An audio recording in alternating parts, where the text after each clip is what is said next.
The grand halls of Zytheria glowed with blue crystal light.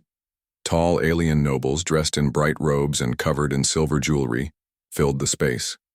They laughed, sipped glowing drinks, and exchanged stories of power and war. In the center of the hall stood Baron Zaltor, a tall alien with dark green skin, golden eyes, and sharp horns rising from his head like a crown. Baron Zaltor was one of the most powerful nobles in the Zytherian Empire. He ruled over 6 moons and was feared for his cold heart and sharp tongue. But today he smiled. It was not a kind smile. It was a smile used by those who play games with people's lives. He raised his hand and the room went quiet. "We have a guest," he said in a deep voice. "From Earth." The crowd turned as a human stepped forward.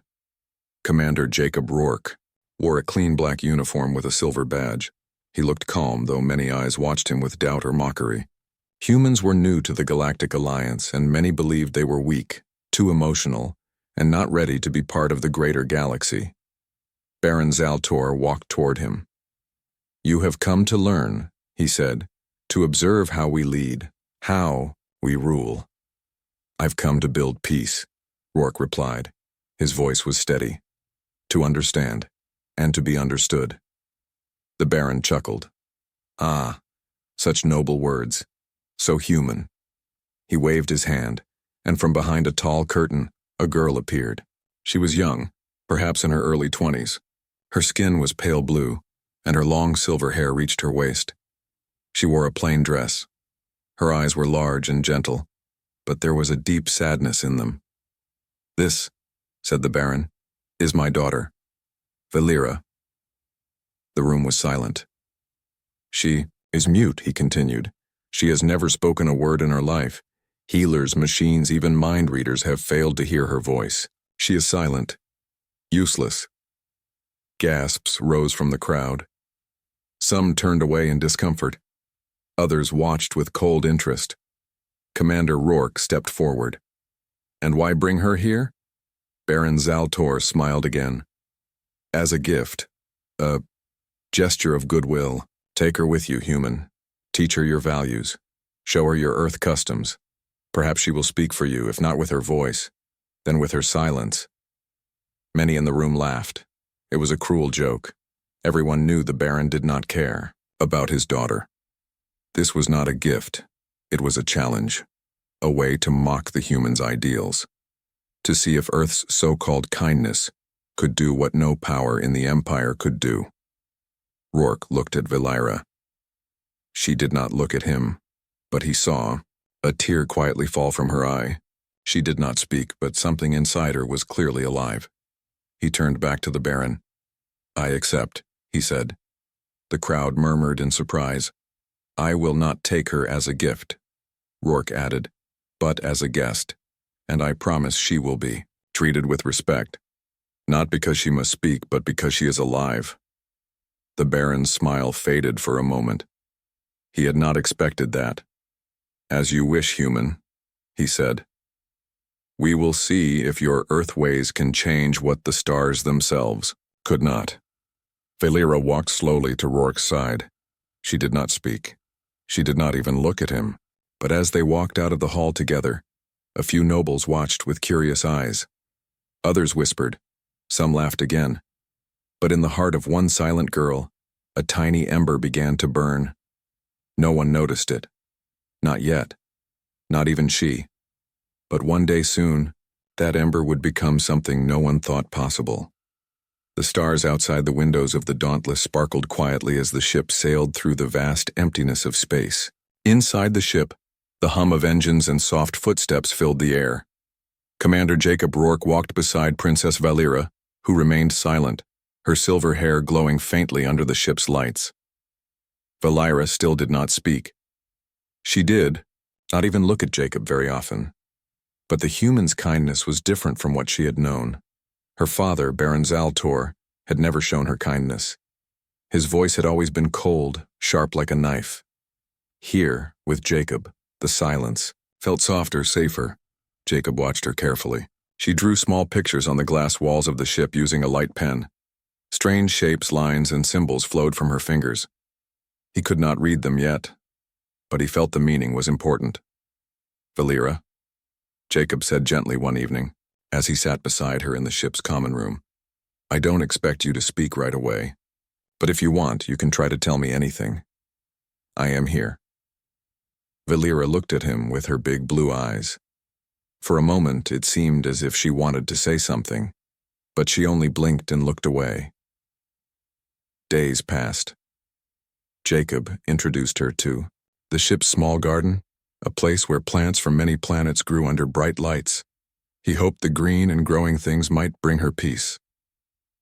Valera spent hours sitting among the plants. Slowly, she began to touch the leaves and petals, feeling their textures. She smiled once when she felt the soft leaves of a cerulean fern brush her fingers. It was the first time Jacob saw her smile. The crew of the Dauntless was kind. They spoke softly around her and learned to communicate with hand signals and drawings. They tried special devices that could read small brain waves, hoping to hear even a whisper of her thoughts. But Valera remained silent. One day, the ship's scientist, Dr. Luma, showed Jacob a device that could translate feelings into images. It was still new, but she hoped it might help Valera. Jacob brought the device to Valera.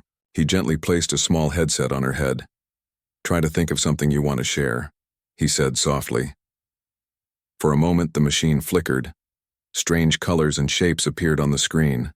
Some showed bright light, some deep shadows.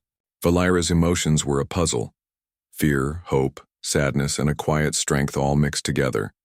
Jacob looked at the screen, then at Valera. "You have a story," he said.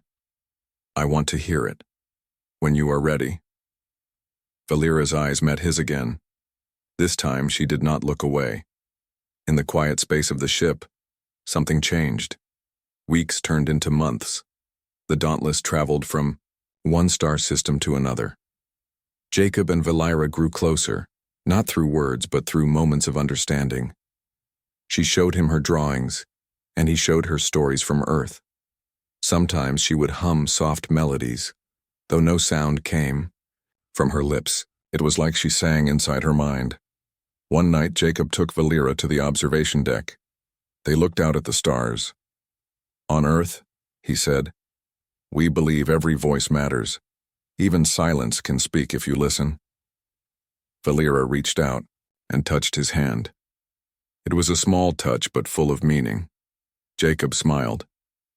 "You're teaching me as much as I'm teaching you." But not everyone on the ship was sure about this. Some of the crew whispered that Valera's silence was a sign of danger or weakness.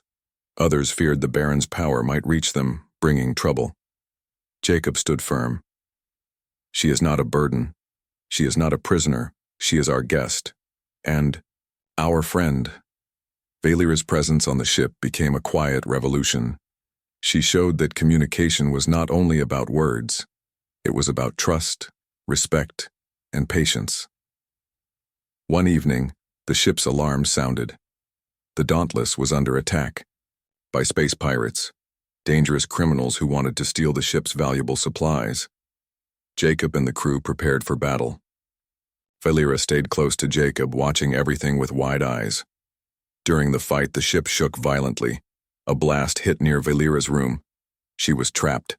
Jacob rushed to her side. "Hold on, Valera," he shouted over the noise. Valera reached out her hand, silent but strong. She grabbed his arm. Together they escaped through the smoke-filled corridors to the escape pods. As the ship shook one last time, Valera finally whispered a single word. "Jacob." It was soft. It was small, but it was real. Jacob froze for a moment, then smiled with tears in his eyes. "I'm here," he said. The pirates were defeated, but the moment was won. Valera had spoken. Back on the ship, in the quiet after the battle, Jacob held Valera's hand. "You found your voice," he said. She looked at him, no longer silent. Not just in words, but in her eyes and heart. For the first time, Valera believed she was more than the Baron's mute daughter. She was a person with a story, a voice, and a future. And this was only the beginning. After the attack, the Dauntless returned to the nearest space station, a large hub where many species traded, repaired ships, and met for politics and culture. Commander Jacob Rourke and Princess Valira stepped onto the busy docking platform, surrounded by curious eyes and whispered questions. The galaxy had heard rumors about Valira's sudden voice, and many wondered if the impossible had truly happened. Jacob led Valira into a quiet chamber at the station's medical center. The room was filled with advanced technology, glowing screens, delicate instruments, and strange machines designed to scan minds and bodies. The station's best experts were ready to study Valira, hoping to understand what had broken the silence that had lasted her whole life. Dr. Luma, the scientist, from the Dauntless joined them. She was eager but careful, knowing Valira's story was delicate. "We want to help," Dr. Luma said softly. "But first, we need to understand why you were silent for so long." Valira sat quietly, watching the machines. She did not speak, but allowed the scans to begin. The machines hummed as they read her brainwaves and body signals. For hours they searched for any damage or illness, but the results were clear. Valira was physically healthy. There was nothing wrong with her voice or her brain. Jacob frowned. So why was she silent all these years? Dr. Luma looked thoughtful. Sometimes silence is not about the body. It is about the mind. Sometimes trauma, fear, or even ancient traditions can lock a person's voice away. Valira's eyes flickered with pain. She touched her throat as if to remind herself of the words trapped inside. Jacob sat beside her. "You don't have to be silent anymore," he said. "You have the right to speak, to be heard." Days passed and Valira practiced speaking, in private. Slowly, words formed in her mind. But the silence was deeper than Jacob had imagined. Valira's own family, especially the Baron, had tried to control her not just with force, but with mental chains. The Zetherian nobles believed her silence was a sign of weakness, but they had hidden a secret. They had bound her mind with ancient telepathic seals. These seals blocked her ability to speak freely, to express herself. No machine could break them. No healer could remove them. Jacob knew that to help Valira truly, he would need more than technology. He would need understanding, patience, and perhaps something no one had tried before: trust. One evening, Jacob invited Valira to the ship's meditation room, a calm place with soft lights and gentle music from Earth. "Try to relax," Jacob said. "Forget the Baron's voice, forget the past. Just listen to your own thoughts." Valira closed her eyes. For the first time, she felt safe enough to reach inside herself. Memories came, some warm like moments with her mother before she was taken, some cold like the Baron's harsh words. Slowly, she felt the chains in her mind loosen, but the seals were clever. They fought back, whispering fear and doubt. Valira opened her eyes, and for the first time she made a sound, a soft breath, trembling but real. Jacob smiled. "That's it. One step at a time." Over the next weeks, Valira used drawings, music, and small sounds to express her thoughts. The crew grew closer to her. They learned that even without full speech, Valira's mind was sharp and strong. One day, Dr. Luma brought a new device, an advanced telepathic translator. It was designed to connect directly to the mind, gently bridging the gap between thoughts and words. Valira agreed to try. The device hummed to life, and suddenly, images and words appeared on a screen. Her thoughts, clear and bright. Freedom, the screen showed. Hope. Fear. Jacob looked at Valira and nodded. "You're telling me everything you could not say before." Valira smiled softly. She was still quiet, but her mind was speaking loud and clear. Yet the Baron's shadow still loomed. News of Valira's voice had spread across the Empire. The Baron was angry and humiliated. To many, his daughter was a secret he had hidden, a weakness he wanted to erase. He sent messengers to demand Valira's return. Jacob prepared to defend her, knowing that the coming days would test everything. they had built. But Valera was no longer silent. She had begun to speak in her own way, through mind and heart, and she was ready to face the future. The silence between stars was broken by alarms ringing through the Dauntless. Bright red lights flashed as the ship shook from a sudden attack. Outside the thick glass windows, dark ships moved quickly, closing in fast. Space pirates, dangerous and ruthless, had found them. Commander Jacob Rourke quickly gave orders. The crew moved with practiced speed, preparing defenses and readying weapons. But in the chaos, Valera stayed calm, standing near Jacob with wide, focused eyes. She did not speak, but her presence gave him strength. "We have to protect her," Jacob said firmly. "She's more than a guest now." The pirate ships fired blasts that rocked the Dauntless. The ship's shields flickered under the heavy attack. Suddenly, an explosion shook the ship near Valera's quarters. The hallways filled with smoke and falling debris. Valera was trapped. Jacob's heart pounded. He rushed to her door and found it blocked by heavy rubble. "Valera!" he shouted, trying to clear the path. Valera looked at him, fear in her eyes. She tried to speak but could only whisper a faint sound. Jacob understood. She needed him to help her escape. Using all his strength, Jacob moved the rubble and pulled her free. But as they ran through the damaged corridors, another blast hit nearby. The ship shuddered, and Jacob stumbled, injuring his leg badly. Valera stopped. For a moment she hesitated, then made a choice. Without a word, she lifted Jacob's arm and helped him move forward. Her silent strength surprised the crew, who watched in awe as she took charge when Jacob faltered. They reached the escape pods just as more pirates entered the ship. The crew scrambled inside, and the pods launched into space, speeding away from the burning Dauntless.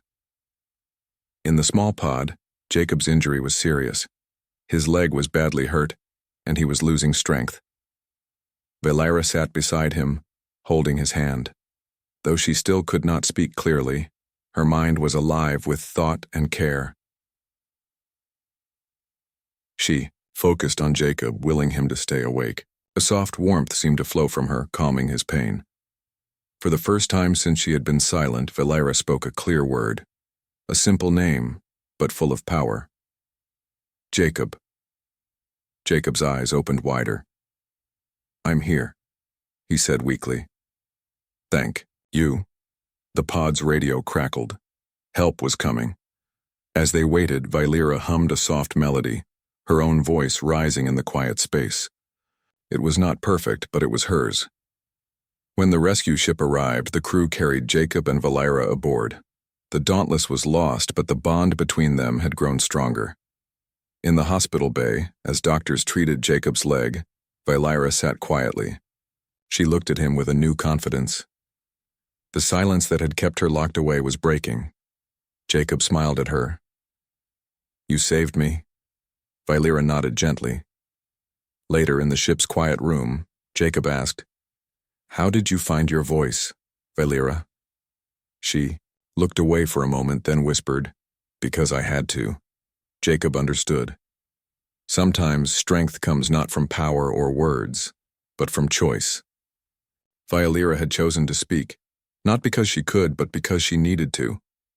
The crew celebrated their survival, but Jacob knew the battle was far from over. The pirates were only the first danger. Baron Zaltor would not let his daughter go so easily. Valera was no longer the silent prisoner she once was. She had found her voice in the darkest moment, and it was stronger than anyone expected. The Great Hall of the Galactic Council was vast and filled with representatives from many species across the galaxy.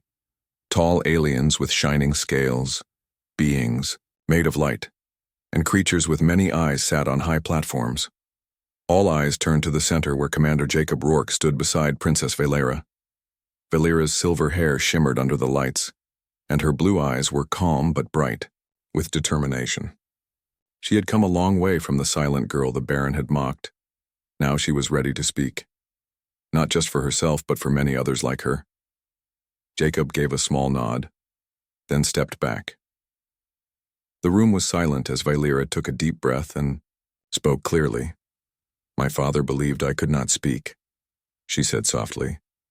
But I have found my voice, not because of power, but because of hope and kindness. Gasps and whispers rippled through the crowd. Many had never heard a Zetherian noble speak like this, especially a daughter defying her father. Valera continued, I am more than the silence forced upon me. I am a person with thoughts, dreams, and a future. A tall Zetherian noble stood. You are his daughter, he said sharply.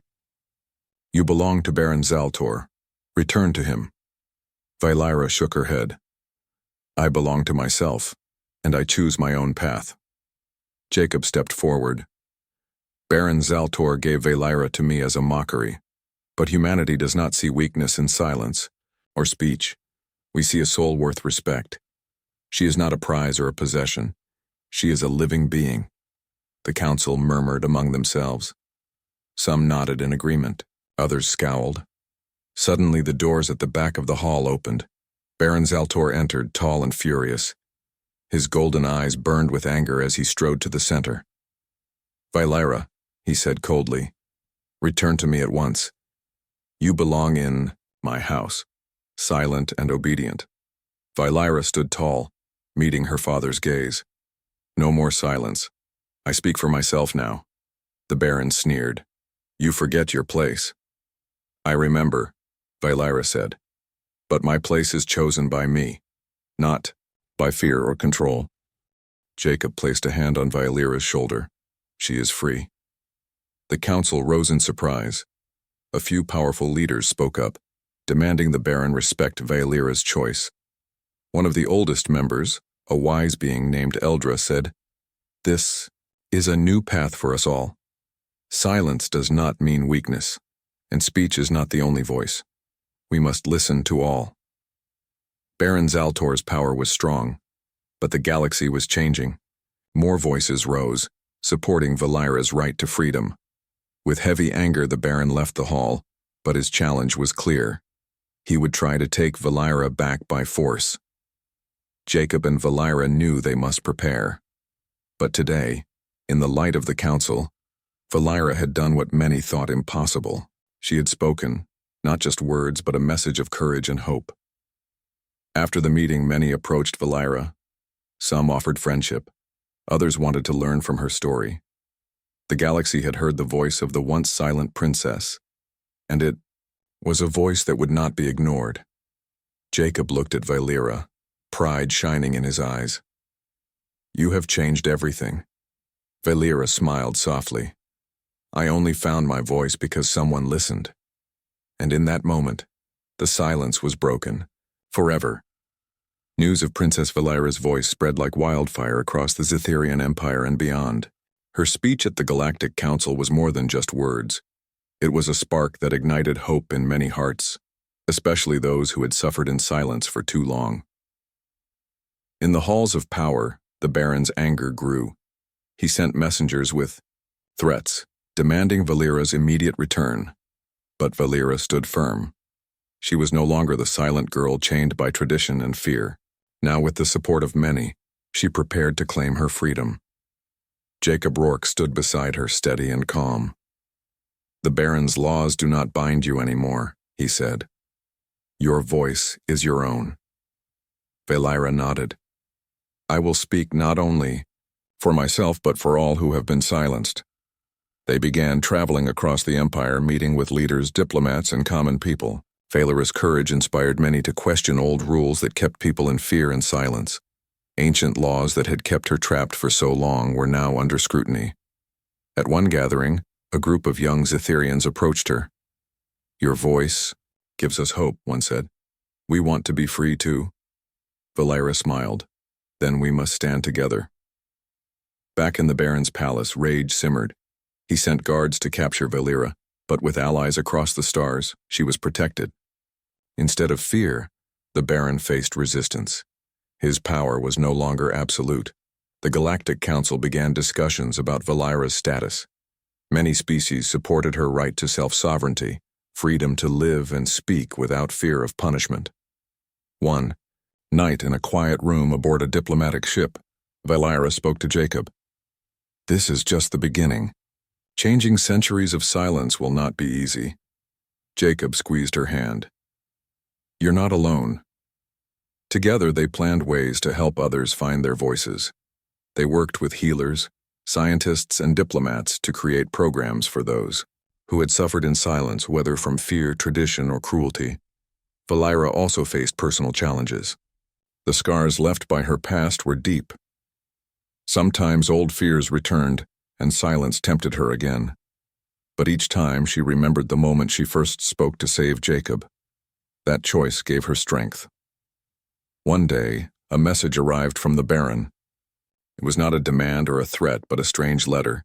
He wrote, "You have changed more than you know, Valira. Perhaps silence was never your fate. But know this. True freedom comes not only from speaking, but from peace." Valira read the words carefully. For the first time, she felt a flicker of understanding toward the father who had kept her silent for so long. She replied, "Peace will come when all voices are free." The galaxy watched as the Baron slowly began to change, too. Not easily, but surely. Valira's journey was not just about breaking chains for herself. It was about changing a culture, a future where no one would be forced into silence. With each new voice raised, hope grew stronger, and humanity's kindness, patience, and respect had made it possible. The galaxy was watching. What had started as a quiet story about a mute princess and a human commander had grown into something much bigger, a movement that crossed species, planets, and stars. Princess Valira stood on the balcony of a great hall on the planet Zetheria, her homeworld, but she was no longer the silent girl who had been given away as a mockery. Now she was a leader, a symbol of hope, and a voice for the unheard. Around her, crowds gathered from many worlds. They came to hear her speak, to share their stories, and to be part of a new future. Valira raised her hand and the crowd fell silent. "My journey began with silence," she said, her voice strong and clear. "But silence is not always peace. Sometimes silence hides pain and fear. I speak for all who have suffered in silence, not because they are weak, but because they deserve to be heard." The crowd cheered. Voices rose, not just in words, but in songs, music, and even silent gestures, expressions of unity. Jacob Rourke stood nearby, watching with pride. He had seen Valira's strength from the moment she stepped aboard the Dauntless. He knew that her voice was more than just words. It was a promise of change. The Galactic Council had declared Valira a free agent, no longer under her father's rule. Other planets followed, creating laws that protected freedom of speech and expression for all beings. Valira's story inspired movements across the galaxy. Groups formed to help those who had been silenced by tradition, fear, or cruelty. People learned to listen, not just hear. They learned that every voice mattered. One day, as Valira and Jacob traveled through the stars, they visited a small planet where many people still lived in fear of speaking out. Valira stood before the crowd and told them her story. "I was once silent too," she said. "But I found my voice, and so can you." Slowly, the people began to share their thoughts, their dreams, their hopes. The silence lifted, replaced by a chorus of voices. Back on Zetheria, Baron Zaltor watched from his palace window. He was older now, his anger softened by time. He had learned to respect his daughter's courage, even if he could not fully understand it. One evening, Valira visited him. They spoke quietly, not as father and daughter, but as two beings who had traveled very different paths.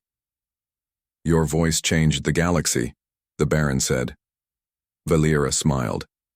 "Your silence once held me, but kindness gave me wings." The Baron nodded. Perhaps silence and speech are both parts of the same story. Valira left the palace with hope in her heart. She knew that the future was still uncertain, but it was brighter than ever before. Humans and Zetherians, along with many other species, had come together to build a galaxy where silence was no longer a prison, but a choice. Where every voice, spoken or unspoken, was respected, and where hope could rise from even the deepest silence.